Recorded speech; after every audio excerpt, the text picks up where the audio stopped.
Okay, let's move on to dynamic effects. Now remember, when we say dynamic effects, what we're talking about is things that are going to do things to the volume of our sound. Okay? Now, obviously, this is more than just turning the volume up and turning the volume down. Um, there's a lot we can do to the volume of the sound.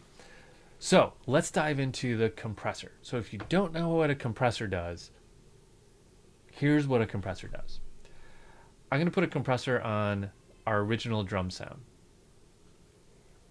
I've already kind of got one in this drum bus, so I'm going to turn that off. So we just work with our classic compressor here. Before we dial that in, let's look at the waveform real quick. What a compressor is going to do is smooth out the volume of all of our sounds coming through it. Okay?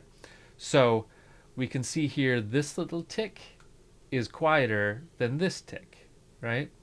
So what we might want our compressor to do, if we crank up our compressor all the way, then this sound is going to be as loud as this sound. We're just going to level this all off, right? It would kind of look like this. This is not a compressor, but just as a graphic. See how I'm boosting the volume here? I'm not compressing it. I'm just boosting it right now. Okay, I'm just taking our gain and just cranking it up. If I crank it up all the way to the top, now this is clipped and crazy. Don't do this. But you can see that if this was the top line, everything is the same volume, right? It's still going to sound the way it normally sounds, but it's going to be, those quieter things are going to be louder and the loud things are going to be quieter, and they're all going to equal out. Now this is bananas. We don't want to actually do that. But what a compressor will do is, without boosting the overall volume, although it can if you want it to, it will smooth these out. Now we typically don't want to crank a compressor up all the way so that everything is the exact same volume. What we want to do is craft it in a way that will boost some of these quiet things and compress, smush, some of these louder things.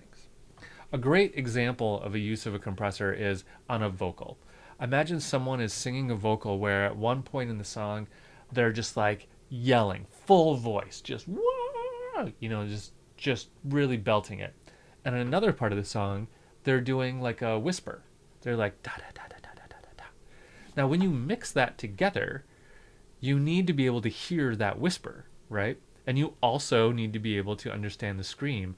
So you can't just set the volume to one spot and then have that work in your mix, right? Because the whisper is going to be way too quiet and the scream is going to be way too loud. So what we do is we put a compressor on it so that that whisper gets a little louder and the scream gets a little quieter, right? Now they're closer. They're very similar in volume. It still sounds like a whisper though. That's what a compressor does. Now let's use one.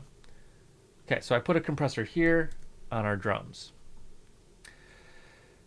So how this works is we have three things here. We have our threshold, GR, which stands for gain reduction, and our output. Okay? Gain reduction is how much we're squashing that volume of the loud stuff. Okay?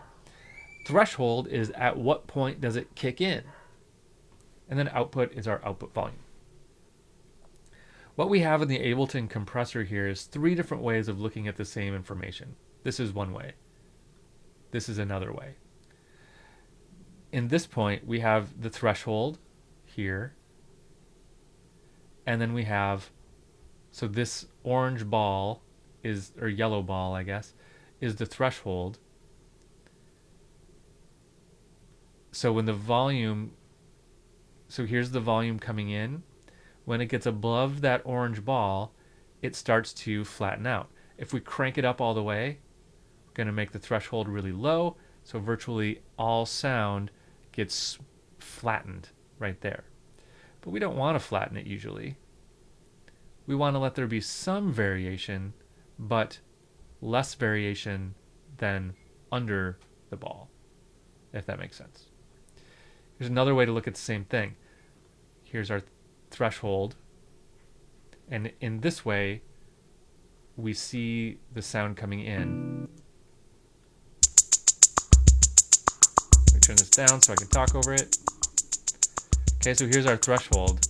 So you just want to set that to where the quiet stuff is. This yellow line is our gain reduction. So this is pushing that stuff, the loud stuff, down to where the quiet stuff is. Okay? Let's look at it this way with sound. Okay? This ball, the little ball, is where our volume currently is. Okay, so if we move our threshold over that ball, it's not going to do anything. So we put our threshold under that ball. Now it's reducing the volume a little bit. And this little bit is called the ratio.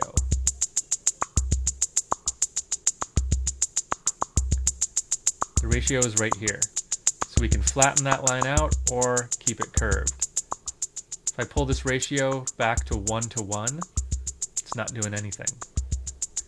If I push it all the way, now it's totally flat, where each little click is as loud as every other click. Typically not what we want. So putting it somewhere in this range smooths out the volume of our sound. That's what a compressor does. Now I like to work with this compressor in this view because I can see where my volume of the whole track is, set my threshold right where I want it. I can see the amount of gain reduction I'm getting, and I can boost my output if I need to.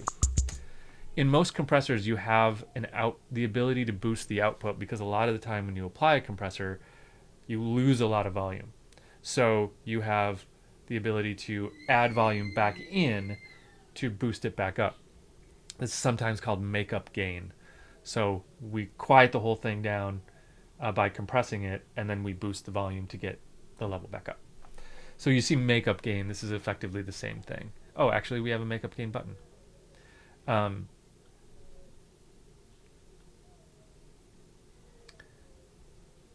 Okay, you can adjust the speed at which the compressor kicks in.